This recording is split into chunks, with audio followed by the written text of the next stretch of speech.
Alright, g'day, hi, welcome. So what the hell's this guy doing? Trying to get you a good camera angle without crashing into the ditch. Yeah, it's cool. I don't know if there was frost last night, but there might have been. Look at how red all the trees are. Usually that happens right when you're around the frost level. Everything gets nice and like it's that final kill off the leaves. You start getting the colors. Another 2 weeks there, it should be nice and colorful. So I'm just on my way to pay off, not pay off, but pay down my credit card and pay the phone bill, internet bill, all that stuff. And then I gotta go do,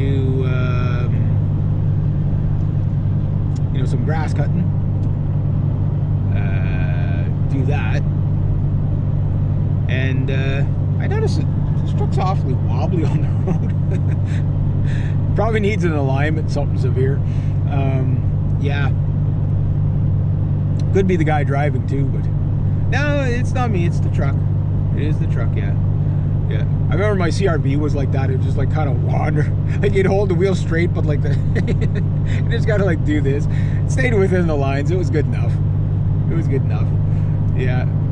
Like, I mean, we could have like the ultimate thrill ride, right? We'll call it Test Your Bravery. Taking my vehicles over 100 kilometers an hour. You know what I mean? That would be, you know, because after that, it's just like you're in God's hands. You know, it's like that Godspeed. We don't know what's going to happen to you.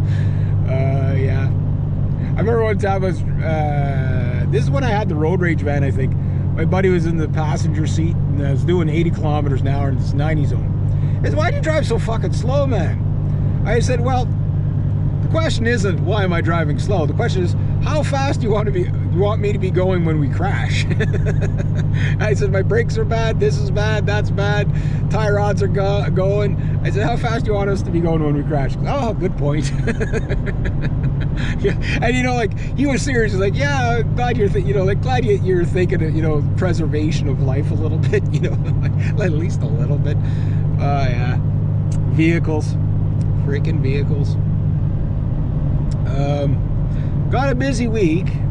I thought things were going to start to slow down this week, but might get extended another week before I start to see that slow down. I've got one more cut for one customer, but that's not till next month. And I got Gerald.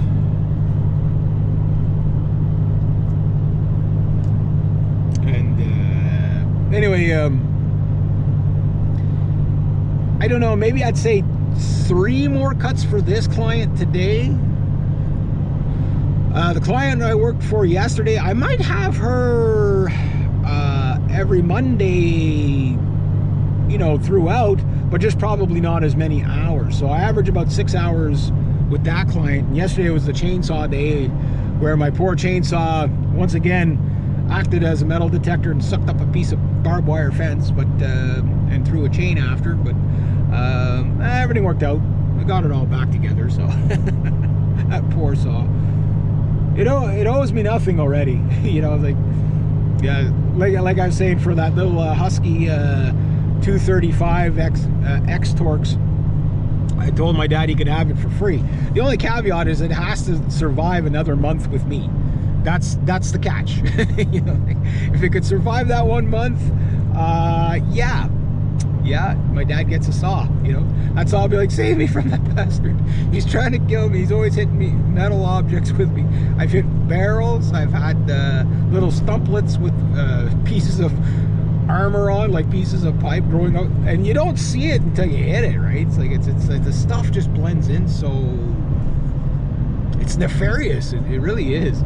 But it's still the original chain. Like, I mean, that's the, like, I mean, I have to sharpen it every time I hit something, but like, I'm amazed, like it comes, like, I'm able to, I haven't done the oh, you know, like really wrecked it kind of stuff yet.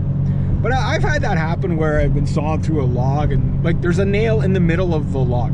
Like, how in the hell does a nail get into the middle of a log? I understand the outer side of the log, but in the middle of a log, like, I, for the life of me, cannot figure that one out. And it still had the head on it. Like that's the thing. It still had the head on it. It was a small nail, but still, I like, as I hit it, I cling.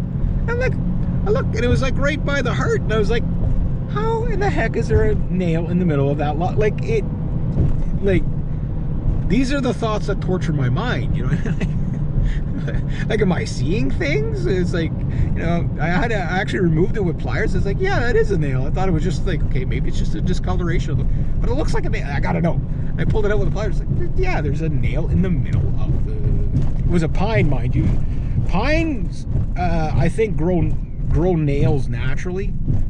Like, if you ever cut pine trees for somebody, no matter how well you examine that trunk, I can guarantee you will hit some sort of a nail or a staple or something. It's like the hydro pole. So, some of you guys like the advice that I gave East Coast Canadian there for the cutting down the hydro pole. My best advice is get somebody who knows what they're doing to do it, but you know, there's probably a few more things I could have added to it, but you know, in general, yeah, there we go.